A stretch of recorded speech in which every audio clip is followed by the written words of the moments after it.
e a Lava Jato foi em 2014. Tinha tido uma influência assim, no mensalão, de certa maneira, do caso do mensalão decidido pelo Supremo, que isso propiciou um pouco mais de rigor. E teve-se maior exposição também na imprensa, os casos, esses casos de roubo, né, da Petrobras eram gritantes, os 6 bilhões de dólares falam por si, de dinheiro que foi recuperado. E era um caso realmente, vamos dizer assim, estrondoso. Ele gerou repercussão mundial. Tá? Porque o que foi descoberto ali? Que essas grandes empreiteiras brasileiras pagavam suborno. Pagaram sistematicamente. Eu mesmo interrogava o pessoal, né, diretor, gerente da Petrobras, e era assim, por que você recebia suborno? Por que te pagavam? Grande parte das respostas era, porque era a regra do jogo. Já cheguei, já estava assim quando eu cheguei. Mas você fazia alguma coisa e tal, olha, a gente tinha uma boa relação. Então, quando precisava alguma coisa, facilitava. A gente dava uma ajudinha. Mas não tinha nada específico. E tinha tabela. Né? Tinha tabela até. Então, você chega para pagar, você chega para fazer um contrato com a Petrobras, essas grandes empreiteiras, e as grandes empreiteiras sabiam de antemão que tinha uma taxa de suborno que tinha que ser pago, que era 1 a 3% dos contratos. Nossa. Quando você fala em contrato, que aí você vai aprendendo, né? Eu até falava brincando assim que eu podia largar mais estatura e ir pro mercado de óleo e gás. Ah, é? Agora seria uma boa hora. Seria uma boa hora. Navio sonda. Navio sonda de exploração. Sim. O preço disso aí, que a Petrobras comprou uns de uma empresa coreana, era da casa de 500 milhões de dólares. Um navio. E aí quando você tem 1 a 3%... Imagina. Né, você imagina o valor do suborno. Da propina. Né? Então isso foi por anos. Mais de uma década. E como aquilo que eu te falei, parte ficava com a casa, os diretores e gerentes, parte ia para partidos políticos ou para políticos que eram os padrinhos da nomeação que tinham dos diretores. Tinham colocado as pessoas lá. Exatamente. É aquele velho loteamento político. Você loteia os cargos nas estatais depois e o cara tá lá para arrancar suborno de outros, né, de empresas para você, né, pro político ali, pro partido político. Então isso foi...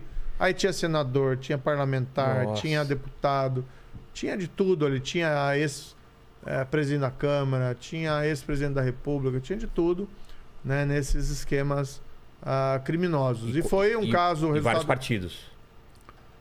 Só que partidos do governo. Sempre alinhados ao governo. Porque veja, a Petrobras era controlada pelo governo no momento. Quem que é a base? Por que ele vai colocar lá o partido da oposição? Vai colocar o partido da situação. Né? E isso foi por anos, décadas, muito dinheiro. A Lava Jato em Curitiba, só ela foram mais de 150 condenações criminais.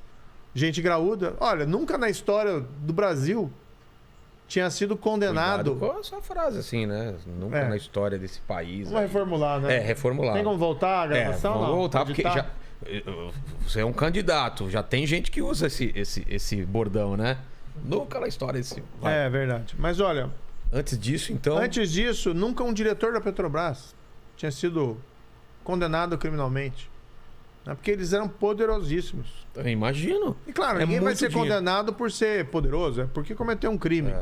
O poder é o que tornava eles imunes à aplicação da lei. Nunca um ex-governador, um governador de um estado, como o Rio de Janeiro, tinha sido preso. Exato. Aconteceu na Lava Jato. Um presidente da Câmara, todo poderoso, né, foi preso. Mais de um até foi preso. Presidente da Câmara.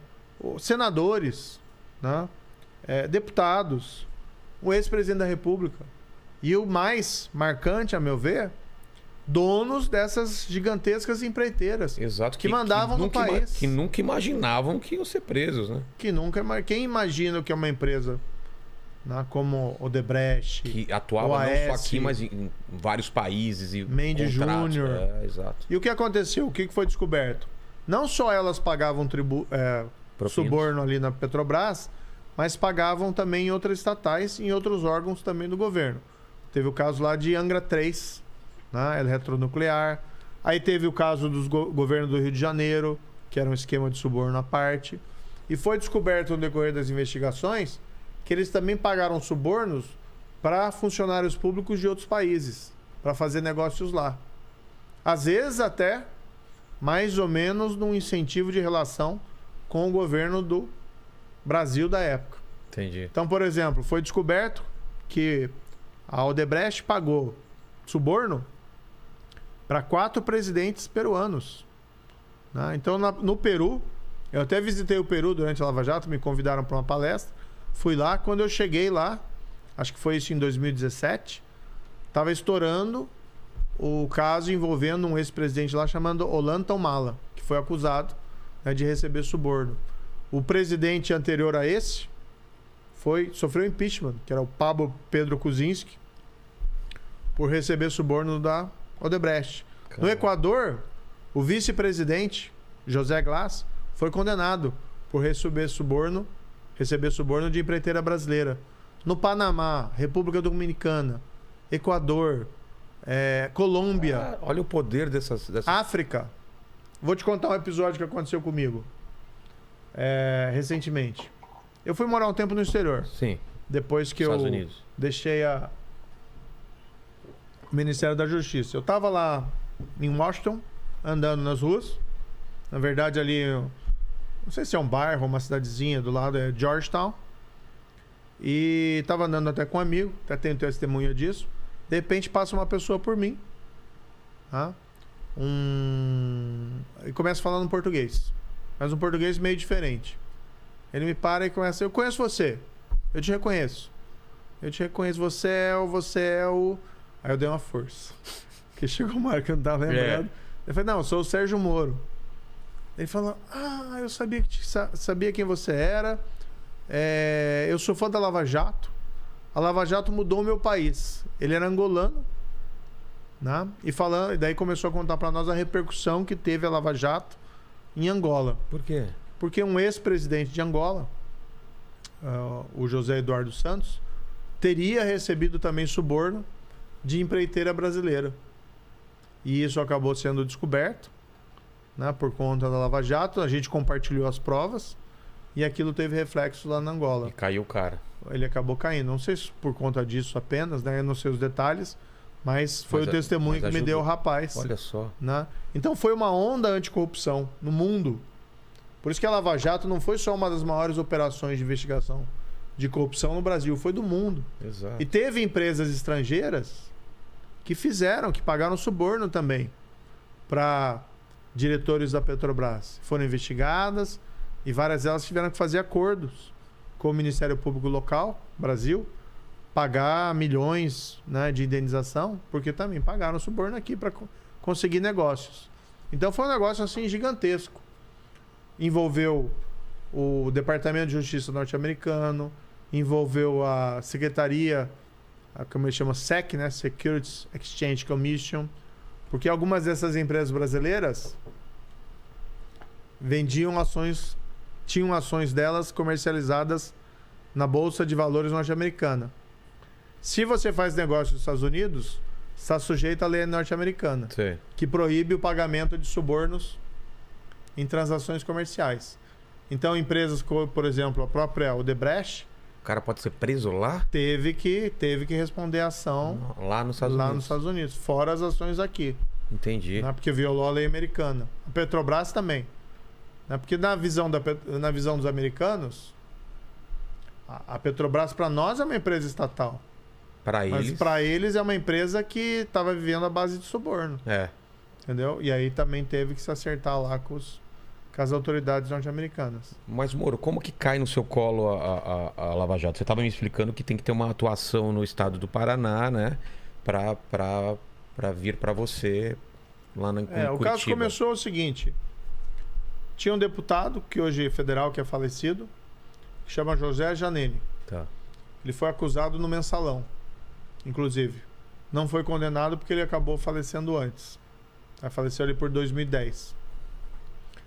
E ele fez uma operação de lavagem de dinheiro que envolvia recursos ali pagos no Petrolão.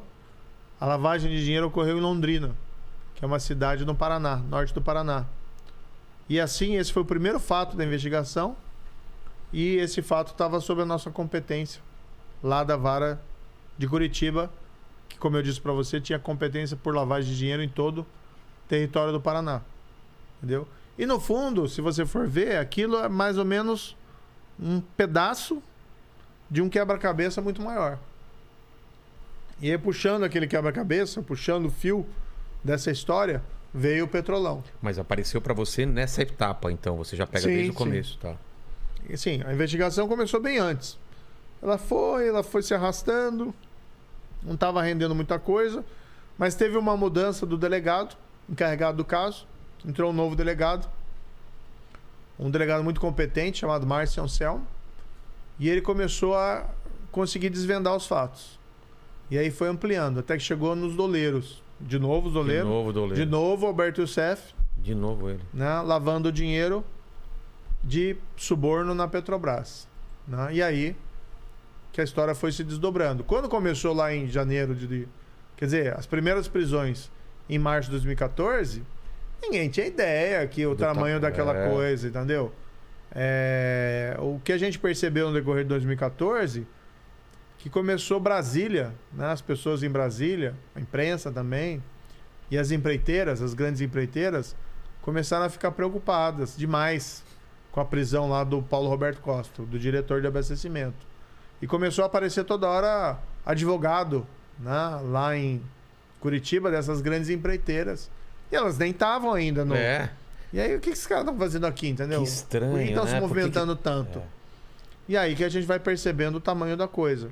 E foi no decorrer, né? Ninguém imaginava em Lula, em José Dirceu, exato, em 2014, que iam ser apanhados na Lava Jato.